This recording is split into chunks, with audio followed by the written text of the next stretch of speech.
55,000 பேருக்கு வேலை, 34,000 கோடி முதலீடு.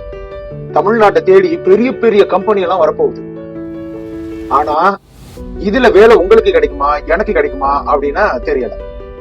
இல்ல இது உண்மையாலுமே தமிழ்நாட்டுக்கு தேவையான திட்டம் தானா, இல்ல வரப்போற எலெக்ஷன்ல தங்களுடைய ஆட்சியை தக்க வச்சுக்க போறதுக்காக திமுக அவர்களுடைய ஒரு அதிரடி பிளானா, இது நாளை நிதி நெருக்கடி ஏற்பட போகுதா, இது எல்லாத்தையுமே தான் இந்த பதிவுல பார்க்க போறோம்.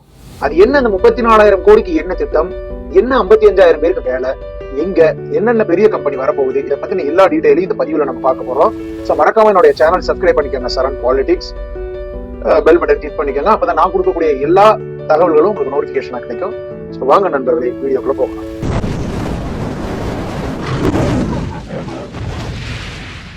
தள்ளிக்கோட்டை ராசுதேவர் பாலு ராஜா அப்படின்னு சொல்லக்கூடியவர் டிஆர்பி ராஜா, தொழில் முதலீட்டு ஊக்குவிப்பு மற்றும் வர்த்தகத்துறை அமைச்சர். அது இல்லாம இவர் தான் டிஎம்கேவோட ஐடி விங்லையும் செக்ரட்டரியா இருந்தார். இவர் தாக்கல் பண்ணியிருக்கக்கூடிய இந்த திட்டங்கள் அப்படிங்கிறது நேற்று பிப்ரவரி 5ஆம் தேதி தமிழக அமைச்சரவையில தாக்கல் பண்ணியிருக்காரு. என்ன அப்படின்னா கிட்டத்தட்ட 34,237 கோடிக்கு முதலீடு, 15 திட்டங்கள் கொடுத்திருக்காரு. அதுல பாத்தீங்கன்னா 55,000 பேருக்கு வேலை அப்படிங்கிற மாதிரி அவர் சொல்லியிருக்காரு. சோ இதுல பார்த்தோம் அப்படின்னா ஃபர்ஸ்ட் என்ன அப்படின்னா, இந்த ரொம்ப நாளாவே திமுக மேல பாத்தீங்கன்னா இன்னும் இளைஞர்களுக்கு வேலை வாய்ப்பு ஏற்படுத்தி தரல அப்படிங்கிற ஒரு குற்றச்சாட்டு இருந்துகிட்டே இருந்துச்சு. சோ அதை நிவர்த்தி பண்றதுக்காக இந்த திட்டங்கள் முதல்ல அமைஞ்சிருக்கிறதா தான் நம்ம பார்க்கலாம். ஆனா என்ன, இது ரொம்ப தாமதமா அமைஞ்சிருக்கு. சரி இருந்தாலும் இப்படி பெரிய பெரிய கம்பெனிகள் வரப்போகுது அப்படின்ற மாதிரி சொல்றாங்க. சோ பெரிய பெரிய கம்பெனிகள் அப்படின்னு அவங்க சொல்றது என்னன்னா, அடிடாஸ், ஹுண்டாய், அப்புறம் டாடா கார், அந்த மாதிரி அதெல்லாம் வரப்போகுது அப்படின்றாங்க. சோ ஆல்ரெடி ஹுண்டாய் இங்க இருக்கு. சோ அதனுடைய விரிவாக்க பணிகளை பண்ண போறாங்க. அதாவது மத்த மாவட்டங்களை பண்ற மாதிரியான ஒரு ஐடியா சொல்லியிருக்காங்க. அடுத்தது பாத்தீங்க அப்படின்னா அடிடாஸ், அது ஒரு நேஷனல், அது ஒரு இன்டர்நேஷனல் பிராண்ட். அது ஒரு செப்பல் அந்த மாதிரியான ஒரு பிராண்டு தான். பட் அது இன்டர்நேஷனல் பிராண்டா இருந்தாலும் ரொம்ப பெரிய கம்பெனி. அது நம்ம தமிழ்நாட்டுக்கு வருது அப்படின்னா அதை நம்ம ஆதரிக்கலாம், தப்பு இல்ல, நிறைய பேருக்கு வேலை கிடைக்கும். ஆனா இங்க சில கொஸ்டின்ஸ், இங்கதான் நிறைய கொஸ்டின்ஸ் வருது. அதாவது எங்களுக்கு திட்டங்கள்லாம் கிடைக்குது, ஓகே, கிட்டத்தட்ட 32,237 கோடிய முதலீடு பண்ற அவங்க முதலீடு பண்றாங்க அப்படின்னா அவங்களுக்கு அரசாங்கம் என்ன சலுகை எல்லாம் கொடுக்க போகுது, அடுத்து என்ன மாதிரியான மானியங்கள்லாம் கொடுக்க போறாங்க. சோ இதனால நிறைய நிதிகள் கார்பரேட் பக்கம் போகுதோ. ஏன்னா இந்த இந்த தேர்தல் வரப்போற சமயத்துல மக்களுக்கு அதிகப்படியான திட்டங்களை தாண்டி இந்த கார்பரேட் நிறுவனங்களுக்கு ஒரு ப்ராஃபிட்டா இருக்க மாதிரி போகுதோ அப்படின்னு தோணுது. சோ இதனால இங்க மக்களுக்கு நிதி நெருக்கடி ஏற்பட்டுருமோ அப்படிங்கிற ஒரு டவுட்டோட ஒரு கொஸ்டின்ஸ் இருக்கு. சோ அடுத்தது என்ன அப்படின்னு பார்த்தோம்னா, இந்த மாதிரி முதலீடு பண்றாங்க, ஓகே, நாங்க இல்ல சொல்ல, பட் வெள்ளை அறிக்கை அப்படிங்கறது அதனுடைய ப்ராப்பரான ஒரு வெள்ளை அறிக்கை அப்படிங்கிறது ப்ராப்பரான ஒரு அந்த வரவு செலவு, என்ன மாதிரியான ஒரு முதலீடு பண்றாங்க, அதுல எவ்வளவு ப்ராஃபிட், அதுல எவ்வளவு மானியம் பண்ணிருக்காங்க, அதுல எவ்வளவு அரசு கொடுத்திருக்கு, என்ன மாதிரியான ஒரு வரவு செலவு கணக்குகள்லாம் இருக்குங்கிற மாதிரியான ஒரு முழுமையான வெள்ளை அறிக்கை மக்களுக்கு கிடைக்குமா, மக்களுடைய பார்வைக்கு கிடைக்குமா அப்படிங்கன்னா அதுவும் கொஞ்சம் டவுட் தான். இது எல்லாத்துலயும் இன்னொன்னு என்ன அப்படின்னா, இவ்வளவு பெரிய நிறுவனங்கள் சென்னை, அப்புறம் சென்னை தவிர்த்து அந்த ராணிப்பேட்டை, காஞ்சிபுரம் அந்த பகுதியில வரப்போறதா இப்ப சொல்லியிருக்காங்க. ரொம்ப சந்தோஷம். ஆனா என்ன ஒரு இதுனா, எல்லாமே அதிகபட்சமா இந்த அந்த சென்னை ஓரியன்ட் பிளேஸ்ல மட்டும்தான் ஆரம்பிச்சுட்டு இருக்காங்க. இந்த தென் மாவட்டங்கள்லாம், டெல்டா மாவட்டங்கள், அவங்களுக்கு இன்னும் ஒரு பெரிய ஒரு இண்டஸ்ட்ரி எல்லாம் இல்ல அப்படின்ற மாதிரி, ஒரு இண்டஸ்ட்ரி மீன்ஸ் ஒரு பெரிய வேலை வாய்ப்புக்கான ஒரு தொழிற்சாலைகள் இல்ல அப்படிங்கிறது மாதிரி இருக்கு.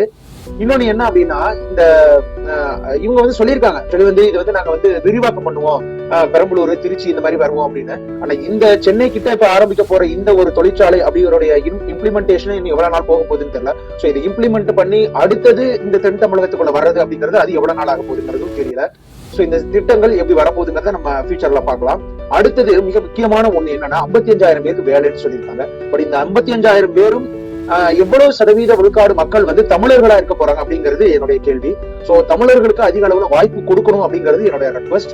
ஏன்னா இங்க நிறைய தொழிற்சாலைகள், நிறைய விஷயங்கள்லாம் வருது. ஆனா தமிழர் அல்லாத சில மாநிலத்தவர்களும் அதிகமான அளவுல இந்த வேலைக்கு வந்துடுறாங்க. சோ இதுல தமிழர்களுக்கு அந்த அளவுக்கு ஒரு சரிக்கு நிகரான ஒரு வேலை வாய்ப்பு கிடைக்குமா அப்படின்னா அது ஒரு சந்தேகம் தான். சோ கிடைக்கணும் அப்படின்னு நினைக்கிறேன். ஏன்னா இதுல அதிகமான சதவீத மக்கள் தமிழர்களா இருக்கணும். அப்பதான் அந்த திட்டமே ஒரு ஃபுல்ஃபில் ஆன மாதிரி இருக்கும் இது தமிழர்களுக்காக. அடுத்தது பாத்தீங்கன்னா, நிலங்களையும் இந்த மாதிரியான தொழிற்சாலைகளா அப்படின்னா நிச்சயமா நிறைய நிலங்கள் கையகப்படுத்த வேண்டியதா இருக்கும். சோ இதுக்கு விவசாய நிலங்களை கையகப்படுத்த போறாங்களா, இல்ல ஏதாவது மக்களுடைய நிலங்களை பாதிக்க போறாங்களா அப்படின்லாம் தெரியல. ஆனா அந்த மாதிரியான ஒரு ஆக்கிரமிப்பு இல்லாம ஏதாவது ஒரு பொது இடத்துல, ஒரு தனிப்பட்ட இடத்துல இந்த மாதிரியான தொழிற்சாலைகள் அமைந்தா இன்னும் ரொம்ப நல்லா இருக்கும் அப்படிங்கிறது என்னோட கருத்து. இன்னொன்னு என்னன்னா, சமீப காலமா நிறைய நம்ம இந்த தொழிற்சாலைகள்ல நிறைய பிரச்சனைகளை பார்க்கணும். ஃபாக்ஸ்கான் அப்படிங்கிறதுனால தொழிலாளர் பிரச்சனை எல்லாம் இருந்ததெல்லாம் பார்த்தோம். சோ இவ்வளவு பெரிய தொழிற்சாலைகள் நம்மளுடைய தமிழ்நாட்டுக்குள்ள வர போறப்ப இந்த தொழிற்சாலைகள்ல தொழிலாளர்கள் எதிர்கொள்ளக்கூடிய பிரச்சனைகளுக்கு தீர்வு உண்டா? தீர்வு கிடைக்குமா? என்ன தீர்வு? இதெல்லாம் கொஞ்சம் வரைமுறை பண்ணிட்டு இதெல்லாம் கொஞ்சம் தெரியப்படுத்திட்டு இது மாதிரியான தொழிற்சாலைகள் வந்தா இந்த திட்டங்கள் இன்னும் நல்லா இருக்கும் அப்படின்னு நான் நினைக்கிறேன். ஏன்னா அதிகபட்சமா பார்த்தா சுற்றுச்சூழல், சட்டம் ஒழுங்கு, இந்த பிரச்சனைகளா ரொம்ப அதிகமாகும். திட்டங்கள் வந்து அவசியம் தான். ஆனா அந்த அவசியமான திட்டங்களை சரியான முறையில வந்து நீங்க செயல்படுத்துவீங்களா? மக்களுடைய ஒரு டவுட்டா தான் இருக்கு. இன்னும் என்னன்னா, ஏற்கனவே வந்து பாத்தீங்கன்னா கிட்டத்தட்ட 77% திட்டங்கள் வந்து போட்டிருக்கீங்க. அதாவது நடந்து நடைமுறையில இருக்க மாதிரி சொல்லியிருக்காங்க. இன்னும் 23% திட்டங்களே இன்னும் இம்ப்ளிமெண்டேஷன் ஆகாம இருக்க நிலைமையில இப்ப கொண்டுட்டு வந்திருக்க இந்த திட்டங்கள் இது எப்போ வந்து இம்ப்ளிமெண்ட் ஆக போகுது அப்படிங்கிறது தெரியல. இப்பயா இல்ல இவங்க ஆட்சிக்கு வரலாம், இல்ல வந்து நாங்க வந்து அதுக்கப்புறம் நாங்க இதை பண்ணுவோம் அப்படிங்கிற மாதிரி கொண்டு வராங்களான்னு தெரியல. ஆனா February 9th வந்து ஒரு கண்டிப்பா வந்து ஏதோ ஒரு தொழிற்சாலை வந்து ஓபன் பண்ண போறாங்க, டாடா ரிலேட்டடான ஒரு தொழிற்சாலை. சோ அது கொஞ்சம் வெயிட் பண்ணிட்டு தான் இருக்கும். பாப்போம். வேலை வாய்ப்பு அப்படிங்கிறது கண்டிப்பா தமிழர்களுக்கு இதுல அதிகமா இருக்கணும். அடுத்தது எந்த விதத்திலையும் மக்களை துன்புறுத்தாம, நிலங்கள் கையகப்படுத்தாம ஒரு அரசுடைமையான ஒரு நிலங்களா இருக்கணும். அடுத்தது பார்த்தா சொல்லக்கூடிய திட்டங்கள் தொழிலாளர் பிரச்சனைகளுக்கு ஏதாவது ஏற்பட்டால் சீக்கிரத்துல தீர்வு காணக்கூடிய தொழிற்சாலைகளாகவும் இருக்கணும். எந்த அளவுக்கு அவங்க முதலீடு பண்ணி உள்ள வராங்களோ அந்த அளவுக்கு என்ன மாதிரியான லாபம், என்ன மாதிரியான வளர்ச்சி, என்ன மாதிரியான ஒரு வேலை வாய்ப்பு வளர்ச்சி, லாப கணக்கீடு, இது எல்லாமே ஒரு வெள்ளை அறிக்கையாகவும் மக்களுக்கு தெரியப்படுத்தினா ரொம்ப நல்லா இருக்கும். சோ திட்டம் நல்லதுதான், ஆதரிக்கிறோம் தான். ஆனா அந்த திட்டங்கள் வெறும் விளம்பரமாக இல்லாமல் செயல்படுத்தப்பட்டால் மக்களுக்கு ரொம்ப நல்லதுன்னு நான் நினைக்கிறேன். உங்களுடைய கருத்துக்களையும் நீங்க பதிவு பண்ணலாம். இந்த ஒரு பதிவு உங்களுக்கு பயனுள்ளதா இருக்குன்னு நினைக்கிறேன். என்னோட சேனல் சன் பாலிடிக்ஸ் அதை சப்ஸ்கிரைப் பண்ணிக்கோங்க. நன்றி.